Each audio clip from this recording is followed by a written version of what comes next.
Hello everyone, it's Zellerant here, and for today's video on Umamusume, we're going to be taking a look at the upcoming Uma, Agnes Digital, and so she is one I kind of talked a little bit about before, and she'll be coming out in a couple days, which is going to be right before Virgo Cup, a literal day before round 1 starts, which means you will have a very limited amount of time, but you will have time to build her, and she is looking, when we take a look at her, going to be a decent Uma for the Virgo Cup, and so we're going to just take a look at her stats first, and then we'll look at her aptitudes and her skills, kind of give my thoughts on her, as well as then looking at what we can kind of look forward to gotcha wise, where you might want to either skip her to save up carrots for other stuff, or if you pull her, you're going to have time to save up depending on where your account currently is.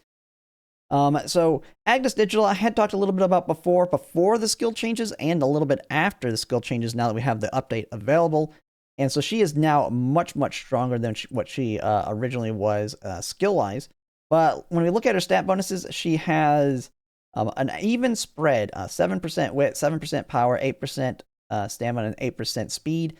So a nice variety there. Although I prefer having having training now a bunch of Umas in Unity Cup.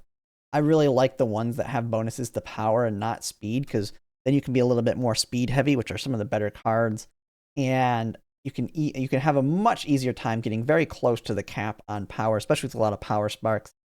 But it being evenly spread, it might make it a little bit easier to kind of get a very good wide variety of stats, while still maxing speed, getting your wit fairly high, and then also having power and stamina to kind of help fill those gaps to meet the thresholds, which is good for the distances she's good at. So when we look at the aptitudes, she's good at mile and medium and both turf and dirt. So she can do the bulk of all races in career, which is kind of a double-edged sword, being A in so many things, because she's also A in pace and late. When you're training a parent, you want to be able to do all these races so you can get very high affinity from doing all the G1s and that. But it's also very hard to hit the right distance spark. Now, in the future, this won't be as much of a problem because we'll have a spark selector. Now, I believe you get like 1 free a day or something like that, but after that, it's very expensive carrot-wise. So it's going to be more of a whale thing, but it is something that will come out that may potentially alleviate those problems for you. You just do like your 1 free, 1 a day, or whatever it is. I don't know the details. I think there's like a pass that gives you so many free ones. And so it's good, but bad at the same time. But being able to do everything is always good, especially when she is potentially a very good Uma for a lot of different champions meetings.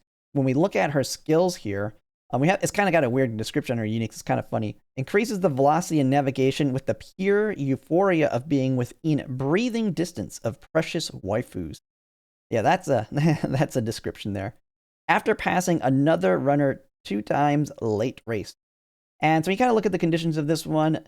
Change order up and after 2. So that basically means checks how many times you've overtaken someone after entering the late race. So as you're passing someone in the late race, you're going to activate it, and it is a speed increase, but not only a target speed, but a lane movement increase. This is going to be good on tracks where you're actively pushing to pass as they're spreading apart. So pretty strong one, and then when it's inherited, it's 15 and 0.015, so not too bad. An overall pretty good skill. Got some gamba with it, but it is pretty strong there. But I think the thing that I think a lot of people are going to like about her is with the buff to skills, she has Umastan built in. And I've heard a lot of other people calling it the groundwork of everything but frontrunners. And I have tested it myself now with a Virgo Cup and just training runs. And yeah, Umastan does feel very, very good.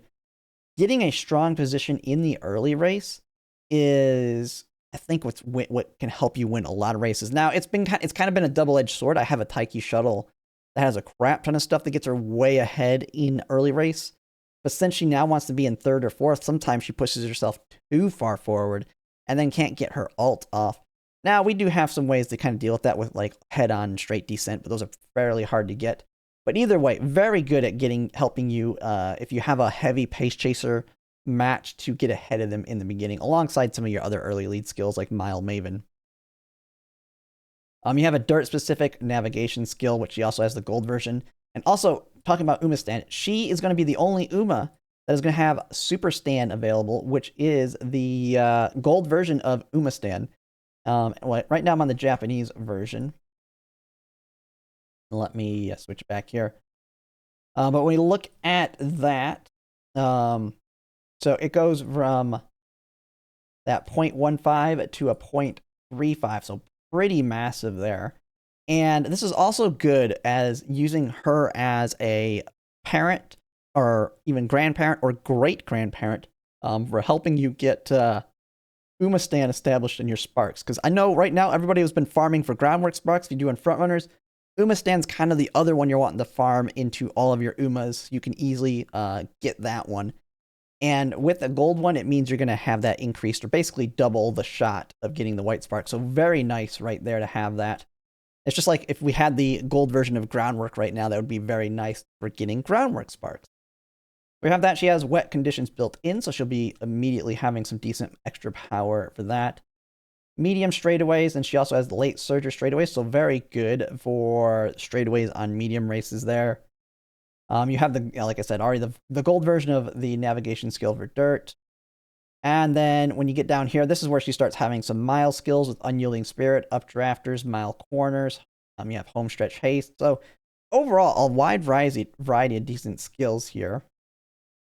I mean, she has Get to a race course built in, and that's pretty much it there. Nothing too crazy on her stuff down there.